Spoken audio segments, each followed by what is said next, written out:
Carlos Alcaraz has landed in Rotterdam, and it seems like the tennis gods are not on his side.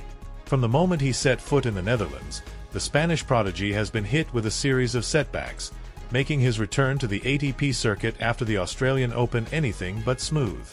Let's start with the brutal reality check. Despite being the top seed in the ATP 500 tournament, the draw has been far from generous. His first-round opponent?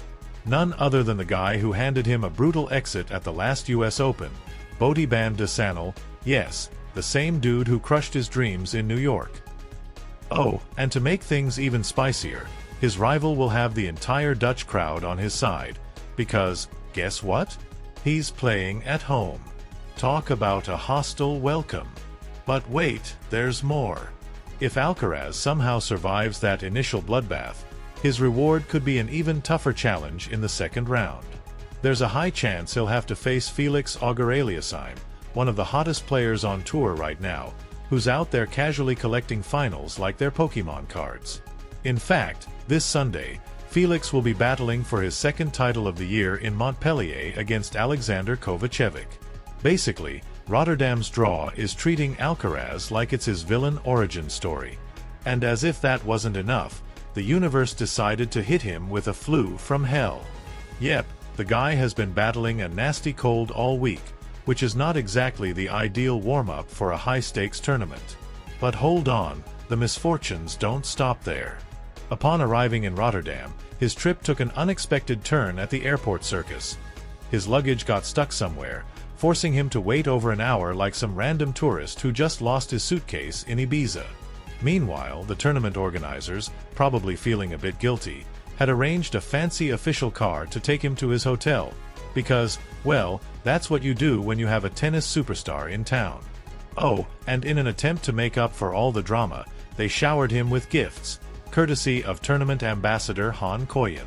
Guess nothing says, "Welcome back," like a bag full of goodies after a travel nightmare. Now, here's where things get even more ironic. Alcaraz is returning to a tournament that once snubbed him. Yep, Rotterdam didn't exactly roll out the red carpet for him in the past.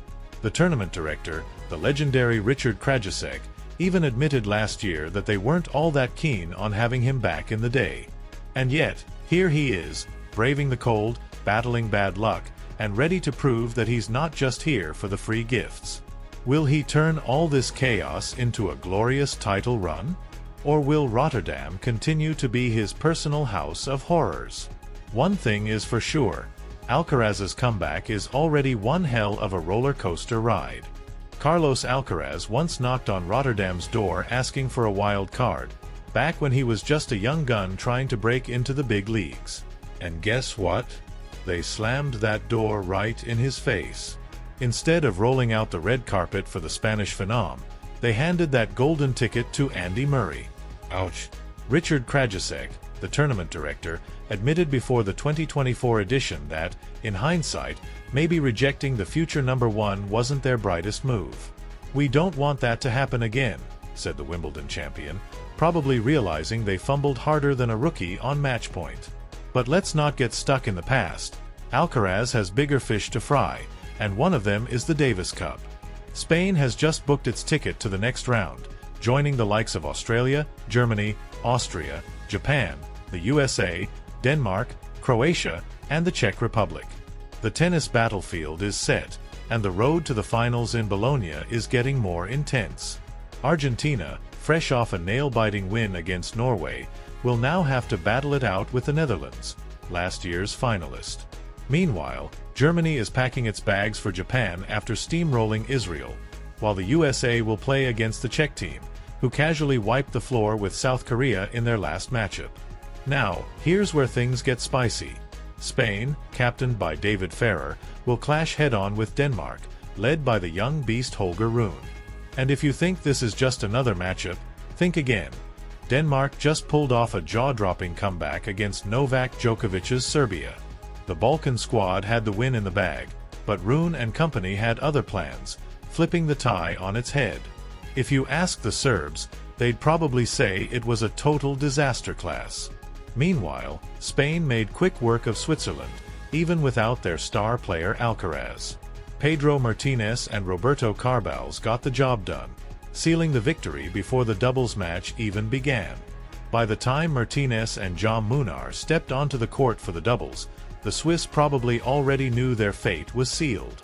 The Spanish duo wrapped things up nicely, taking the set 6-4, 7-5, and sending Spain through to the next round. But while Spanish tennis fans were celebrating in Biel, over in Rotterdam, all eyes were on Alcaraz's long-awaited return to the ATP Tour. And guess what? His first opponent is none other than Bodyban de Sanel, the Dutch player ranked number 84 in the world and a guy Spanish fans probably still have nightmares about. Why? Because he was the last player to beat Rafael Nadal in an official match.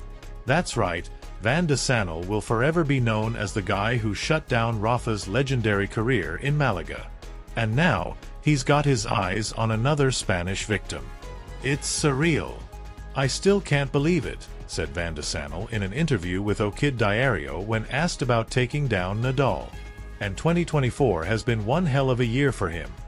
Beating Rafa, knocking out Alcaraz at the US Open, and making history with the Netherlands in the Davis Cup. I never expected any of this. Beating Rafa was already huge, but the match against Carlos was wild. I played incredible, and he just wasn't at his best. That win gave me a massive confidence boost, he admitted.